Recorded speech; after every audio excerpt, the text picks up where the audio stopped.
Okay, I think we're going to get started. It's 8:05 and we want to make sure to allow for enough time for Q&A in this very, very important subject. So welcome everyone. My name is Jessica Gonzalez-Rojas.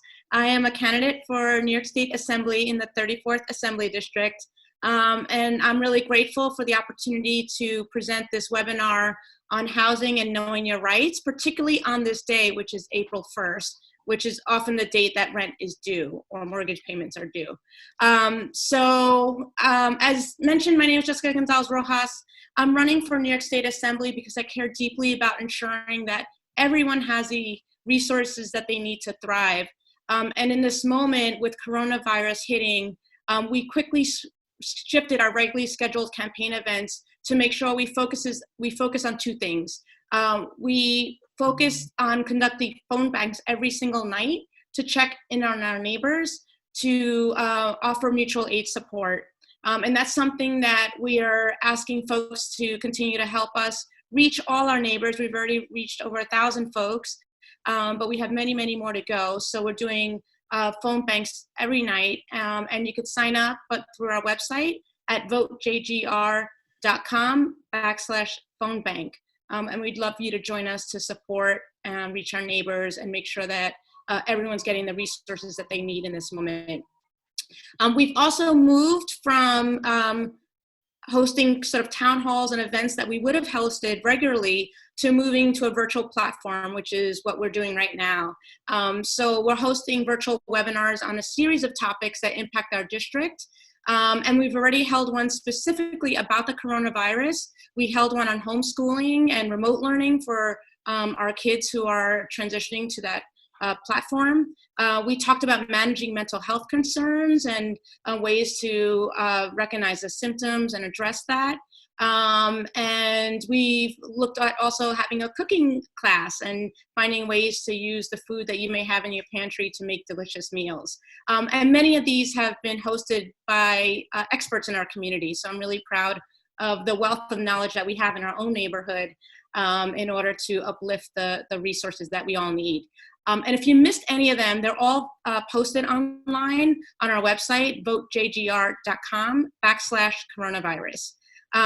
So in this precarious moment, due to the coronavirus, we know that many working class folks have lost their jobs or have lost all sources of income. And today is April 1st, as I mentioned, generally the day in which either rent or mortgage payments are due. We know both renters and homeowners alike are struggling, but in this district, the 34th Assembly District, it is made up overwhelmingly of renters. 66% of the residents in our district are renters. So we are so grateful to Lina and Shekar Krishnan, two housing experts that we have the benefit of joining us tonight and sharing their expertise and answering questions. And what's wonderful is Shekar is also a local leader, so we're thrilled to have him join us. But before I introduce them, I want to share some logistics. So folks are automatically muted as we begin this conversation, but we encourage your questions and we encourage your engagement. So if you have a question, you could do two things. You can either click the chat button, which is in the bottom of the screen, a little bit to the right, and you could chat in your questions, and I'll serve as Oprah tonight and be your moderator, and I'll pose those questions to Lina and Shekar. Or you can click the button sort of to the left of the center, which is participants, and in that area, there's a button on the right that says raise hand on the bottom right-hand corner. And if you want to raise your hand, we can open the camera and the sound so you can speak. We're not streaming the video because it allows for better streaming quality. So we're asking folks to keep their videos off. We're also recording this, and we'll be posting on social media with Spanish subtitles for our monolingual Spanish speaker neighbors. And it will be live streamed on Facebook Live as well. So we'll be live tweeting in both English and Spanish. So please follow the hashtag JGR webinar and please retweet this information.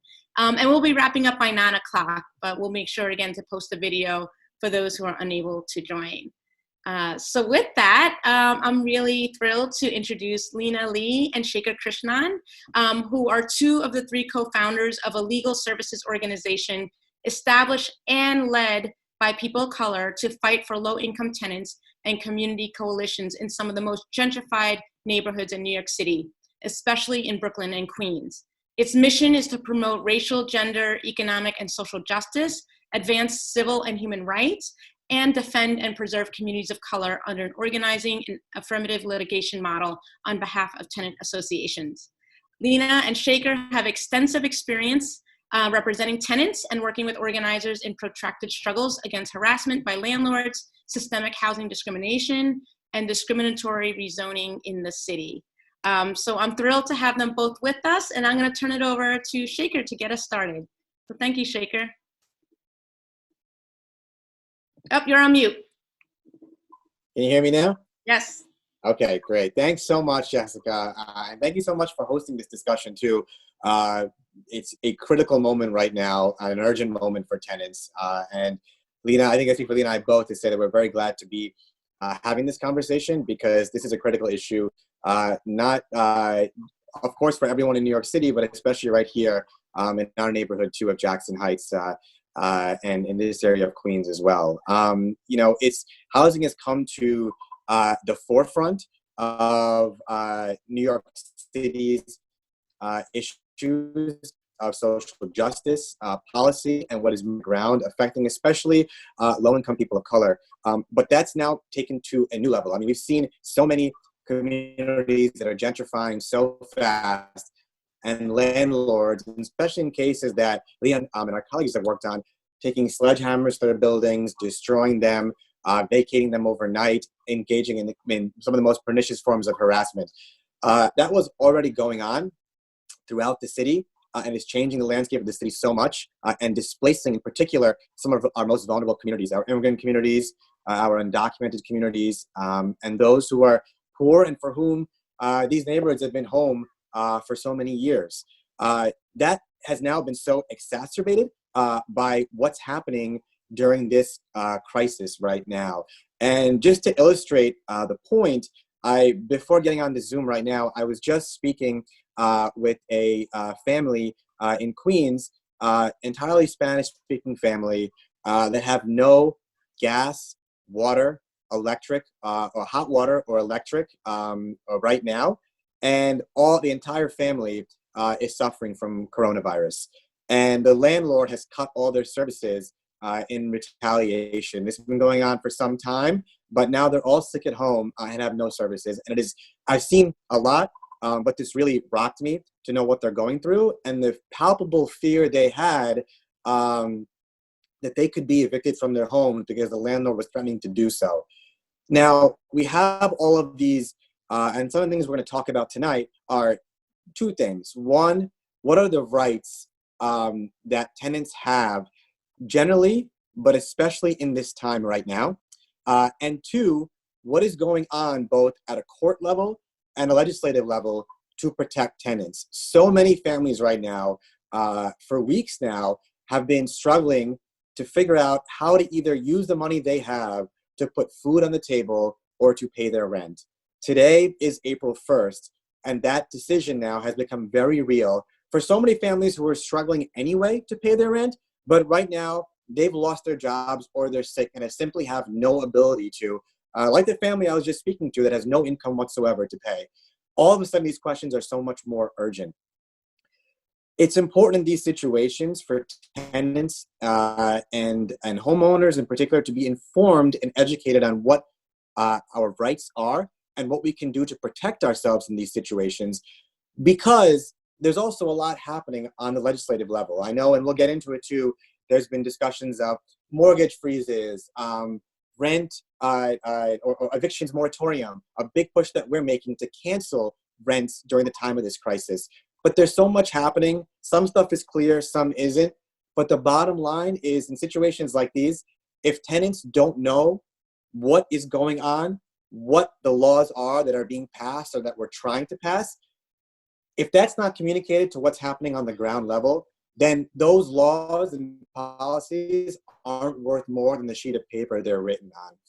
And I just go back to the family I just spoke to right now who didn't know that there was an eviction moratorium in place and was deathly afraid of being forced out of their homes by this landlord, who didn't know that the courts are closed except for emergency cases right now, and was fearful that they would be out overnight.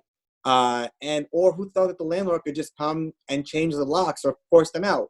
All of those things are illegal, both generally speaking, but even right now with what's going on with the courts and with the evictions moratorium. But if tenants on the ground don't know what those rights are, what those are, then it doesn't make a difference what's happening in Albany. And so I think tonight what we're trying to do, both Lina and I, is to talk to everyone about what is happening, the urgencies of the situation, what rights tenants and homeowners who are struggling underwater now with their mortgages, what rights they have in these situations, what we can do to enforce them, what is illegal and remains illegal no matter what is going on, and the resources that are available, because there are so many resources over the city, around the city, to help protect especially the most vulnerable in these situations. And in talking about those issues on a basic civil rights and public interest level, we'll also talk about what's happening in Albany right now too that can change that landscape. And if we have our way as a housing movement, can make these rights even stronger. So on that note, maybe I'll turn it over to Lina at this point to kind of give an overview of what's going on. And once we do that, we're more than happy to answer any questions about people's situations or any questions generally about what's happening right now in the world of housing, because there is so much going on.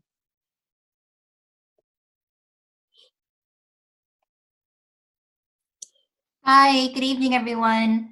So my name is Lina, and I'm going to go through really recent and general updates on what's happening in housing in New York City and New York State. So as you know, things are moving very quickly and things are changing day to day. So it was just only 2 weeks ago that the courts were closed on March 16th, and a 90-day eviction moratorium was ordered.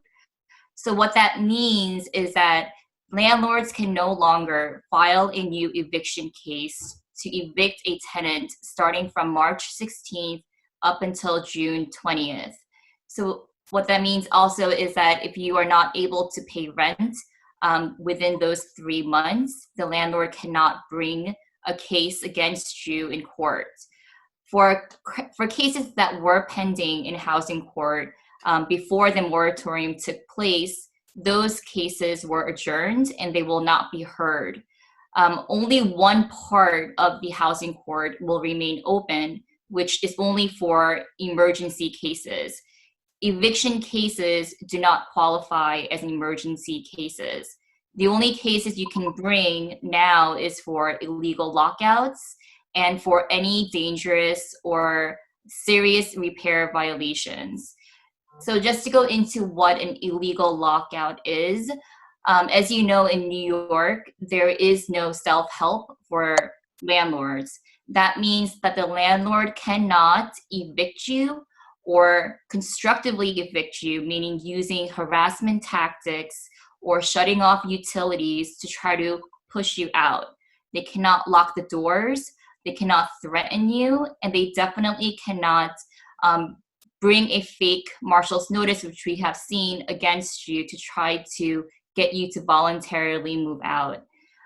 So if you are experiencing any of those, you have every right to call the police. You have every right to call the Department of Investigations, and they will come out to make sure that the landlord is stopped.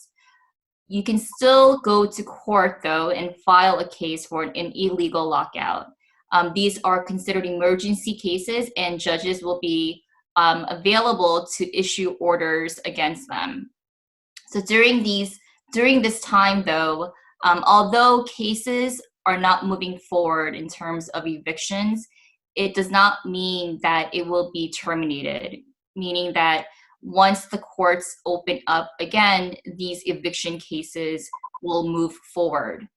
Currently, Governor Cuomo, he had issued an order to not allowing landlords to file new eviction cases up until mid-April.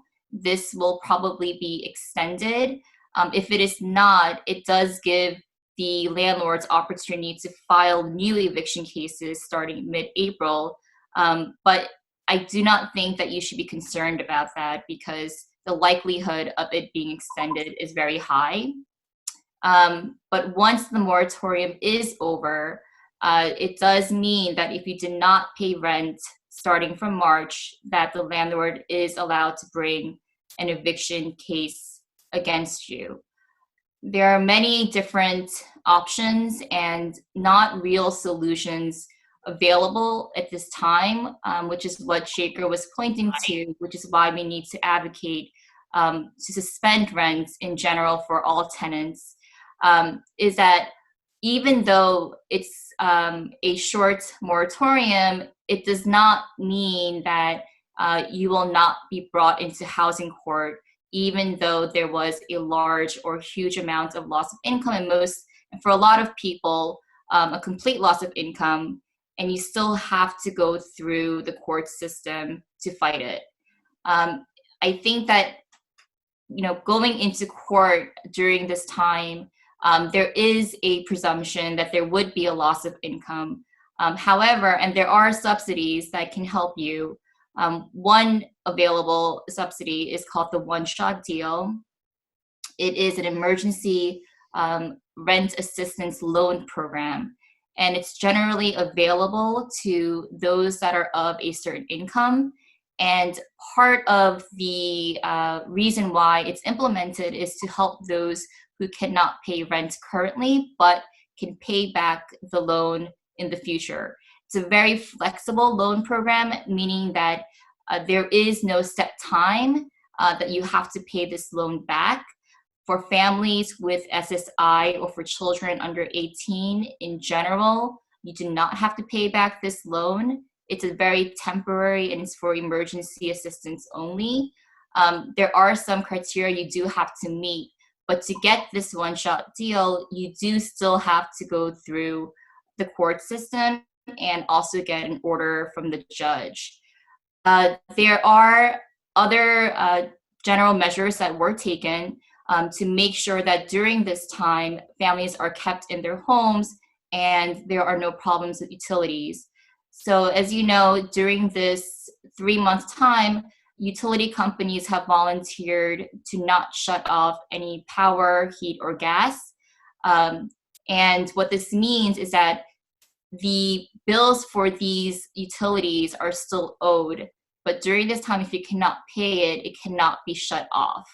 Con Edison has offered some payment plans, and they have announced that they're not going to collect any late fees, or if there is no access to any of the meters, or if you're paying by credit card or by debit card, they're not going to collect any extra fees for that. And if you go online to their website, you can sign up for a payment plan that works for you, including deferring some payments until you have the available income to pay it. But if you're not able to pay it at this time, you do not have to worry about your lights being shut off or your gas being shut off. And if you find yourself that the landlord is threatening or has shut off any of these utilities, again, you can report your landlord because that is illegal. And just to go through, if there is a point where you do have to go through an eviction proceeding in housing court, in general, it starts with a notice, and depending on what kind of housing you're living in, the amount of time the notice has to be given differs. But in general, the whole purpose of the notice is so that you can resolve these issues outside of the court. Just because you get an eviction notice doesn't mean that you have to go into court. It does give you the opportunity to reach out to the landlord and try to negotiate a way so that you can repay, or you can have the landlord agree to waive some of the rent payments so that you both don't have to go to court to resolve these. In most cases like these, it is beneficial to the landlord to resolve it outside of court because it can be a long process. And if you're going into court, especially after this time, it's very reasonable to believe that the tenants did not have the income and it was not due to their own fault. So the other available, and just to go into current cases, I think what you would see in general now, and this is sadly our reality, is that you're going to probably experience or know people who are now seeing more landlord harassment and discrimination. And this is because obviously there is no court system. And a lot of landlords have resorted to really obviously illegal, but just horrendous measures to try to get payment from the tenants or to push them out during a time when it's the hardest. And just to go into harassment a little bit, this can really range from, turning off your lights to constantly texting, calling, really just bothering you at times at night, in the early mornings. I think you would see this more frequently as landlords try to collect rent in their own way. If you are experiencing any of this, you can report it. You can report it to the Attorney General's office. You can report it to the police, depending how severe it is. And a new type of discrimination that you may see or experience is, discrimination based on and just a projection of and believing that someone has or is experiencing some cough symptoms and thinking that you or your family are sick and treating you a certain way. That is also now considered discrimination, and you have every right to report it to the Human Rights Commission. And they will take these cases very seriously, especially during these times when you will see an increase of a lot of these cases, where especially those that are the most vulnerable, especially families who are undocumented, a lot of landlords will take advantage of this opportunity to really target those who they believe to not know or have as much protected rights. And it's really important, like Shekar said, to make sure that you are up to date. A lot of these complaint forms have moved online, so you can fill out the application or complaint form online and submit it electronically. This also goes for housing court proceedings as well. I would say the easiest way, if you need to start a case in housing court, is to reach out to legal services, who have also expanded their services to help tenants who are of different situations and income at this time. And we can help electronically file cases now and assist tenants in a way that we could not before. So I think that you should definitely take advantage of what is available. And if you are experiencing any of these issues, then you should report it immediately.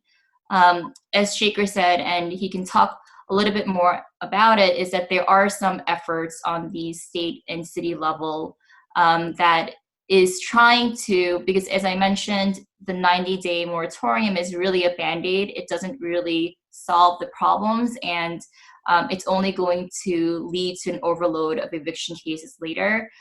There are advocacy efforts currently to suspend the rent entirely, which means it's different from a waiver. It means that the landlord cannot collect this rent later. And the reason for it obviously is because a lot of tenants cannot afford it now. And even if they do have income later, they won't be able to repay back the months where they had no income. On the city level, currently, they're looking into trying to get the landlords to use the security deposit to replace April's rent. I'm not sure if that is going to move forward or pass, but that is one other advocacy that we are also making sure that we are up to date on. Shekar, do you want to talk more about the state level advocacy work that's going on? Sure. So I think, before going to the state part, I think there was just one thing that Lina did such an excellent job kind of with an overview of all that's happening. And so just a couple key takeaway points to remember are one, this is true always, emergency, crisis or not. It is illegal to evict any tenant from their home without an order from the court. You cannot change the locks. You cannot remove people's stuff out of their home. You cannot physically force them out. That is an illegal lockout or an illegal eviction. The landlord has to go to court, and it takes a long time and must get an order from the court before they can do anything. Full stop. That applies regardless. Two, as Lina said, in this time, the day, which ends towards the end of June, evictions moratorium. Nobody can be evicted for any reason from their home during this time. The courts are closed for the purposes of eviction. So even if a landlord tries to file a case in court at some point in the future, that case will not be heard till this moratorium is over. So during this period, and we'll see how things go as time goes on, whether that period will be extended, but until June 20th, I think was the date, tenants cannot be evicted from their homes, full stop. The third piece is, while eviction cases do not count as emergency cases, emergency conditions apartments, you are being harassed, you're losing essential services, the ones that Lina spoke about, the ones I mentioned earlier, you can bring an emergency case to court to make sure you are heard on those issues and get those basic services. Tenants always have a fundamental right to what's called, in legal terms, a warranty of habitability, but to make sure there are basic services and conditions in your homes. That is unchanged during this period. So it's important to really remember those things, because I think that, as Lina mentioned, there will be a lot of tactics by ruthless landlords who have tried things for years before this crisis, but especially now, to retaliate, to force tenants out, to use whatever means they can to get people out. And tenants' rights remain unchanged, and they are strong as ever. And if anything, we have to make them stronger. The other piece, before going to the legislative side of it, is that there are also, and Lina alludes to this too, there are also programs in New York City. I know we have a one-page fact sheet we're going to give out about resources that are available, but I wanted to highlight programs for tenants in this situation too, and outside of it as well. One is a program that gives tenants who are being evicted from their homes, who qualify under certain income guidelines, a right to a lawyer for free to defend them during eviction cases. Now, we as an organization believe that quote-unquote right to counsel needs to be a true right to counsel. There's much more work to do there to cover tenants in a variety of situations. And it is also zip code limited, but those zip codes are expanding over time to become a citywide right. But there is a program to provide tenants with lawyers when they're being evicted. The second program, which our organization is also a part of too, is an anti-harassment, hey Lucio, an anti-harassment tenant protection program, which is to fight for tenants citywide who are being harassed by their landlords. And that there's a hotline that exists that tenants can call to access those services. They are citywide as well. And Lina and I just did a call yesterday where the city is now even being more aggressive about ensuring that we, as legal services providers, can represent tenants in these kinds of situations during this time in particular. So there are many legal services resources available. There are many organizing resources available too to protect tenants in this situation. It's okay, go a second. There are many the resources to protect tenants in this situation as well. Tenants should know that there are plenty of avenues of relief still available. On the legislative side, we can talk more about that in a bit, but on the legislative side, there are things happening, as Lina mentioned, both on the city and on the state level. On the state level, right now, Governor Cuomo has issued an evictions moratorium, which means that no evictions can happen, as we said, during this time. He has also issued a mortgage freeze, which means that homeowners during this time do not have to pay or make their mortgage payments. That does not mean they've been forgiven. That means they've been deferred and are likely tacked on to your back end of your mortgage, but it is a freeze during this time. What we, as a housing movement, are fighting for across New York State is that it is not enough to have an evictions moratorium. We have to make sure, and it is not enough to say that that will cover tenants and we can address the rest of it later. We need to have rents canceled or forgiven during this time, because when the courts reopen, we're going to see hundreds of thousands of eviction cases that are backlogged the landlords will start bringing. But guess what? Tenants during that entire time, these are tenants who have no ability to pay. If they have no ability to pay now, they will have no ability to pay that back rent in the future. And that is why it is so critical that these rent payments during this time are forgiven entirely, and nothing short of canceling rents is acceptable to us as a housing movement. The other piece too that I think is important is that we're in the housing, we understand that there are a lot of small homeowners who are also struggling. This is a big issue in Queens, in parts of Brooklyn, other parts of the city. There are plenty of small homeowners, many immigrant homeowners too, who are not going to be able to make their mortgage payments. And that is very understandable, and that is a difficult situation. Our push is to say that that is a situation that should be remedied by the state and federal government, not on the backs of tenants who cannot pay. So the two are not mutually exclusive. There is a way to provide relief for both who are suffering, whether it's small homeowners and it's countless tenants. But the solution doesn't require trading one for the other. The solution actually requires more from government to do more for housing in this situation. But right now, legislatively, we've got the mortgage freeze and an evictions moratorium. We do need to push for far more. And that is where our advocacy is concentrated on the state level and to the extent possible, as Lina mentioned, on the city level too.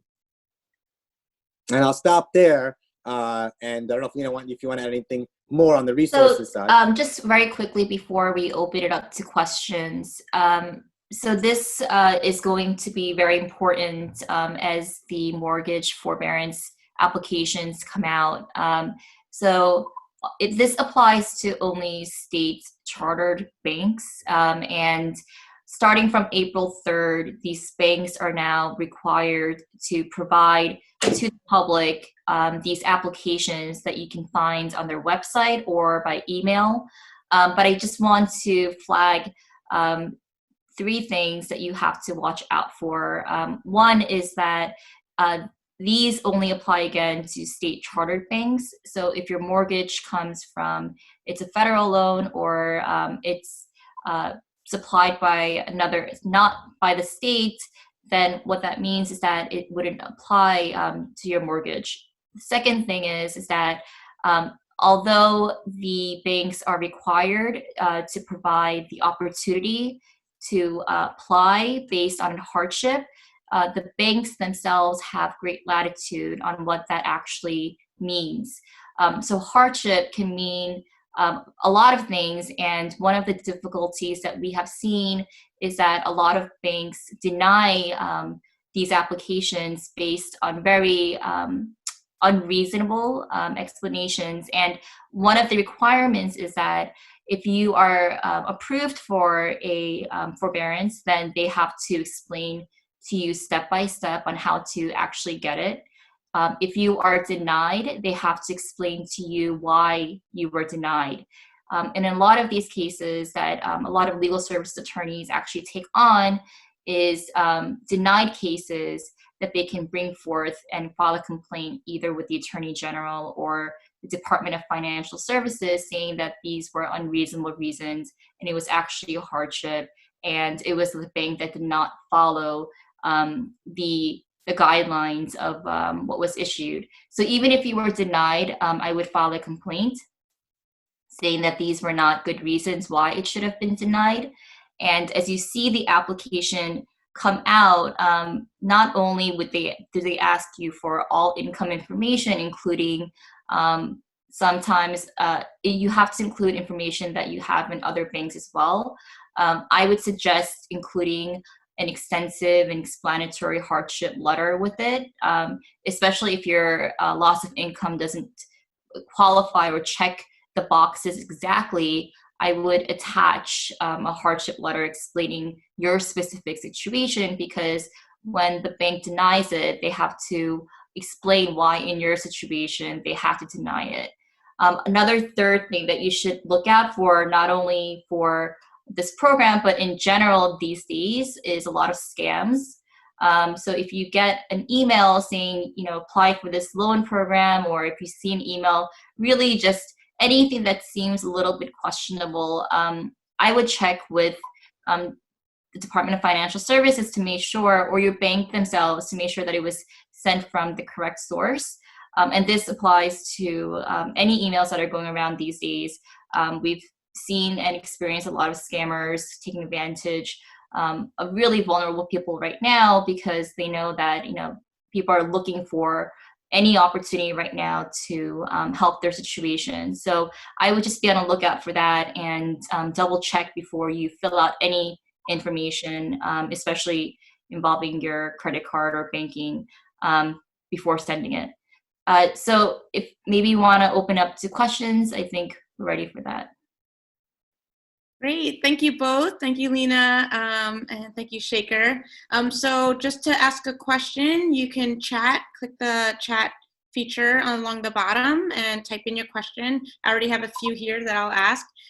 Also, if you'd like to verbally ask your question and come on camera, you can click raise hand through the participant feature. So the first question is actually related to commercials. So you may not have an answer, but if you could share any resources, but I'll read it and let us know your feedback or thoughts. It says, I'm a landlord of a commercial property with probably less than 5 employees. From the attachment, the resources that you sent, we already shared with those who had pre-registered. From that resource, tenants are going to receive a grant to pay 40% of their employees' salaries. Is there any grant or loan for them to pay rent? What percentage of the rent do you think is fair for the tenant to pay the landlord during the crisis? My father uses this rent payment for his personal expenses and for the tax of the property. And you just said, sorry if this is not the right forum, but I think if you have any feedback on this question about about how that money can be used, or what's an appropriate amount? So that's a great question. And well, sadly, there's not many protections right now for landlords of commercial spaces. And currently, as it stands, the property taxes that will be due in the summer have not changed. There has been no extension on that. There has been no change in the payment of utility bills for landlords of commercial spaces. What I have seen, though, and it's a great question to ask, is then how do you, as a landlord, pay off these taxes and utilities, knowing that some of your commercial tenants have had to close and they can't afford full rent? The easiest solution, but it's really easier said than done, is to try to negotiate an amount that works for you as the landlord, and also for the commercial tenant who, as you mentioned, there are some now loans available for commercial tenants and owners, actually, that they can explore now. And but the problem is that the actual payments have not been made. So there's going to be some time gap in between the applying for these programs and actually getting the funds.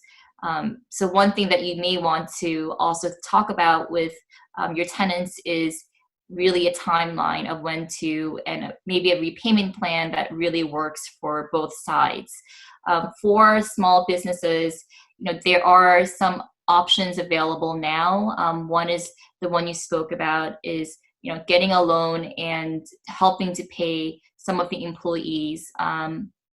There is now the unemployment insurance program that came through recently under the CARES Act, and has extended unemployment insurance to not only employees, but now small commercial owners. And this extension is something that you should really take advantage of. And as you know, that also means an extension in time of how long you can receive these unemployment benefits, but also the amount of money. So knowing that, but also knowing that it is a program that has just started, although there is a quick processing time, it would be best to work in this situation directly with your tenants to really figure out a way that works as we continue to push for more legislation to help landlords as well. Great, thank you. And then our next question is, our community desperately in need of spaces like hotels or motels, which are empty now, to keep our people who have been sent back from hospitals due to unknown symptoms, or that they didn't have COVID, but they have been exposed to being in a hospital environment. We prefer that they stay away from their families for at least 14 days quarantine. Is there any help in this regard? And also, they might have been exposed to the virus while in the hospital, so we don't want them to spread to others. Are you aware of any spaces opening up, like hotels or other spaces that can be available for those who need to put themselves in quarantine? So this is a really good question, and I think that I'm glad it was asked, because I think that there's been a lot talked about social distancing and the importance of it and things like that. Yet people forget that social distancing itself is a privilege, the ability to do so. There are many in immigrant communities that are not able to do that. That live multiple families in one basement apartment, one railroad apartment, where it's simply not possible to maintain that distance that everyone talks about. So, and that is a serious need. I can say, speaking as a South Asian, in the South Asian communities too, that is a serious issue as well. And it's actually interesting, Lina and I were just talking about this the other day, and I know Lina has been looking, and I have been too. I'm personally not aware yet of these spaces. I think they need to be created, and I think that the person who asked the question is right. There are vacant, whether it's apartments. I know there's been some effort to house those who are homeless too in many of the vacant apartments in New York City, or whether it's hotels, wherever it may be. I think we've got to do a better job finding those spaces, because they do exist, to house those who don't have a home or who need to be socially distant. I would say one of the big things to do is to follow up with local elected officials too. Like, I know our council member here, Danny Drum, has done an excellent job really reaching out to the Mayor's Office of Immigrant Affairs, to City Hall, to say this is a critical issue in our district, and to find ways to find spaces, and he's actively working on finding spaces for those who are unable to maintain that social distance and who have symptoms. But I would say reaching out to local elected is actually a good idea too, because they may have avenues of relief or can work with the city to find them. But it is an ongoing question that I think will only become more and more pressing, and it's worth raising that. Lina, do you have any ideas? I know we were just trying to find places ourselves. I don't know if you have any other further thoughts on that. No, there has been no update in terms of available hotels currently. And it is a huge problem, especially even for the hospitals who have seen returning patients. But at this time, no, there is no guaranteed guaranteed hotels for patients, especially who have just been sick.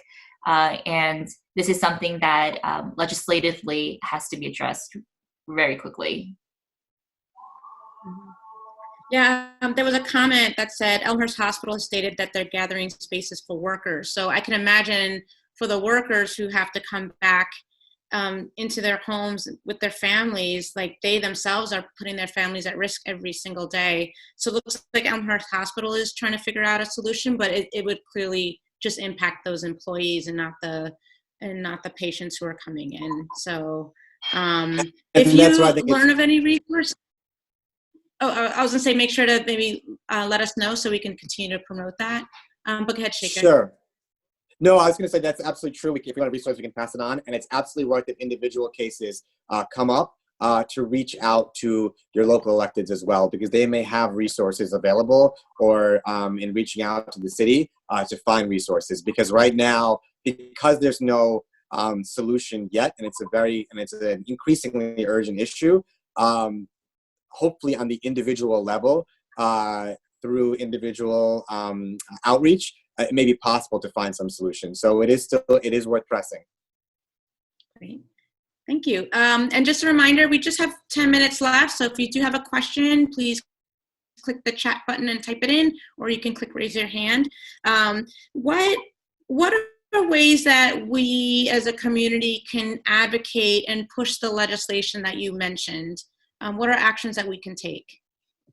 So that's a great question, and also really important, because I think now more than ever, all of us as a community, as a movement, need to be elevating our voices on this issue.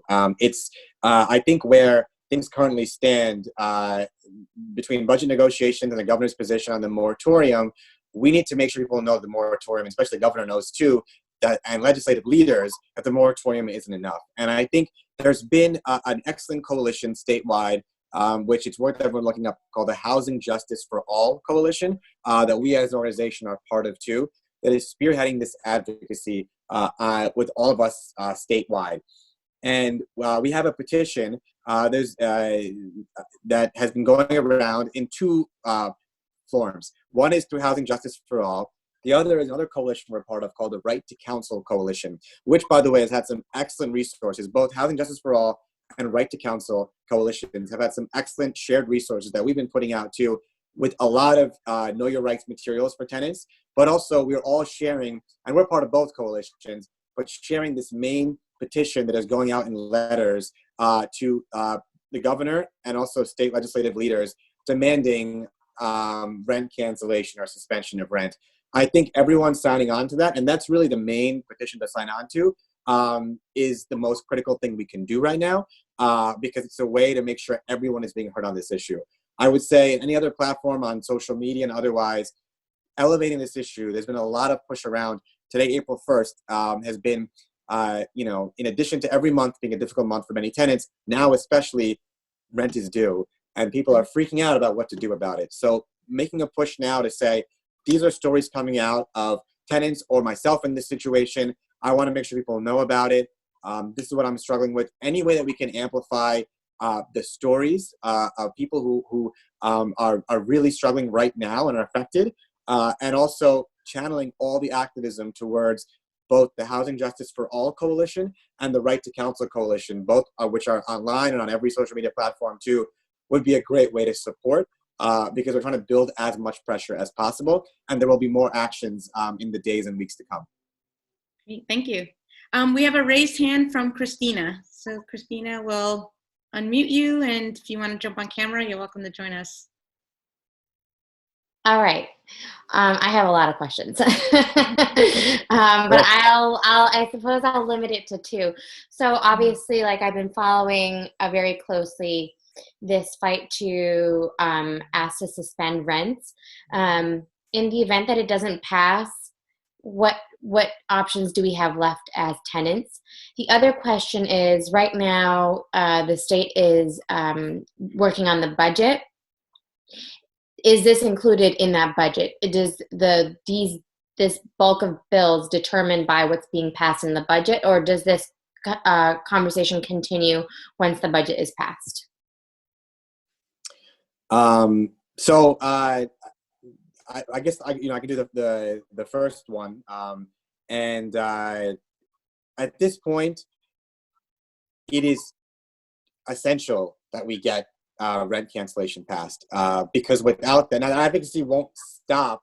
And I think we don't think in terms of, it's not going to pass. We've got to make it happen. And I think whether it's now or whether it's down the road, one way or another, we are facing we are a clock that is running out, and it sounds like a lot of time now in 3 months. But once those courts open up, and the courts will be one of the first things to open up. They're one of the last to close, and they'll be one of the first to open up. We're going to face an onslaught of these cases. So, frankly, without rent cancellation, on a basic level, some of the tools that Lina mentioned in terms of one-shot deals from welfare, other forms of benefits, other forms of subsidies that are coming in can help in these situations. But they take time, and they also require a court case ongoing to get that relief.